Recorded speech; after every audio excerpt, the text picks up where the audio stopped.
I think you've also, I mean, from joining part of that larger fandom to creating, I think, your own fandom with Broadchurch, which has sort of attracted a really positive, strong fan base for a show that's very dark and cynical, the opposite of what you've been doing. I mean, has that been gratifying to sort of watch that build a show like that from the ground up and being part of that instead of joining something, creating something? It's lovely that it connected in the way that it did. I mean, when we were making it, we were all, we got sort of each script as we went, so we didn't know where it was going. And as each script arrived, and as we moved through the shooting of the season, people got more and more excited to know what would come next. So we were having the experience that you then hope the kind of the nation and the world is going to follow with, but you never know. So yeah, very, very gratifying that people had the same experience that we did, and it's just, you know, it's a great bit of writing, and then what he did with the second season was so clever and so unexpected and equally kind of edge of your seat kind of thrilling. So I hope he manages it with season 3. I don't know. Hopefully he's giving you something to know what to expect. Have you gotten any Not a clue. Nothing? Not a clue. Wow. All right. Okay. No, there was a press release the other day. I learned all sorts. I learned who's in it with me. I learned that what the story's about. So no, I know as much as everyone in this room, possibly less. Oh, there you go. You did have the experience of bringing it over here and doing a version of it here on Gracepoint. Yeah. What did you learn about the difference between American and British television for that experience? What was that? I think if I learned anything about that, it's that there's not enough of a difference anymore. And I mean, I think that's ultimately a positive thing. I think it's what did for Gracepoint, though, is that we were in a world where Broadchurch had already been a sort of international thing. And with Gracepoint, we set out very consciously to tell the same story because, someone did the math,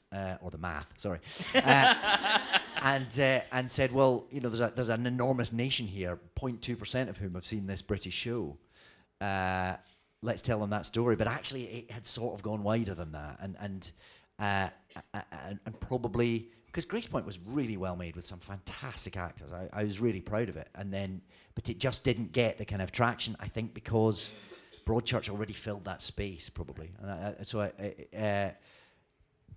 Because actually, the process of making it's the same. It's the same sort of people in the same sort of departments around the world, and everyone's trying. Everyone loves their job and is trying really hard and to do the best they can. So, and I don't think it was a reflection on the show that Gracepoint wasn't perceived as the success that Broadchurch was, because it was really well made. It was just that I think dramas now go out internationally, even if they don't officially.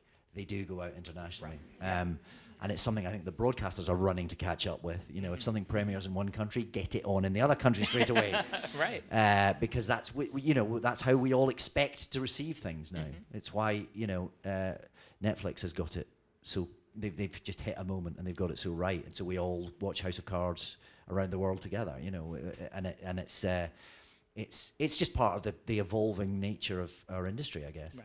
Although even in House of Cards' case, that's a remake of a British show. They just waited long enough. But it's not this. But it's a completely different show. Right, it's a show that has its own identity. It's like what The Office did. The first episode is recognisably the same as the British show, and then it's a whole other show, equally glorious, right?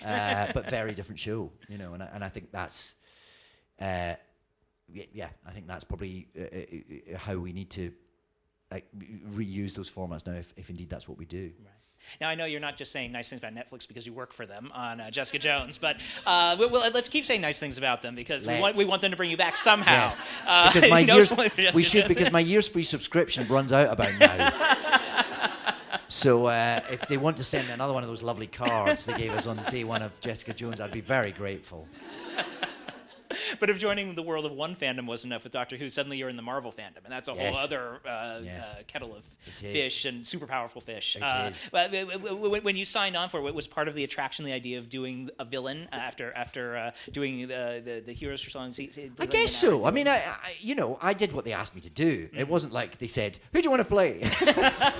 Do you want to be Jessica? Here you go. Yeah. No, they came to me with a project and with a part, and it seemed like a really good idea, and it was Marvel Comics, who I love, I always have done.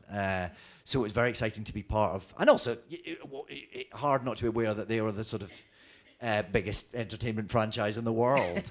And Marvel and Netflix together were clearly the coming trend. So there was lots of things in its favor.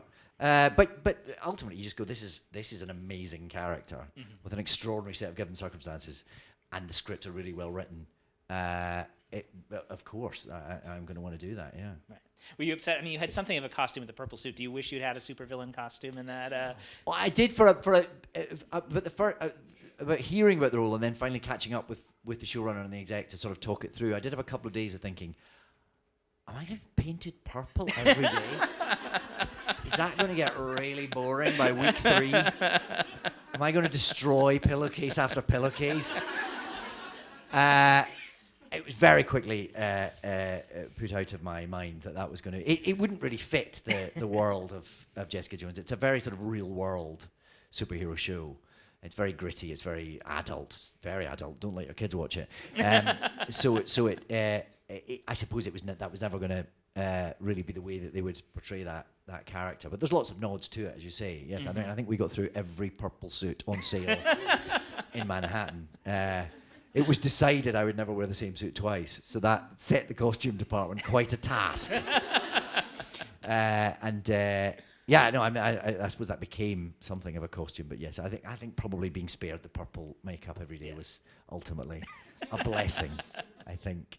Not to get back to the dreaded process part. I know how much you hate talking about that, but through all the different roles you've played, I mean, is there one sort of foundational piece of advice you received at the very beginning of your career that sort of just stuck with you and has helped inform the different roles you've done?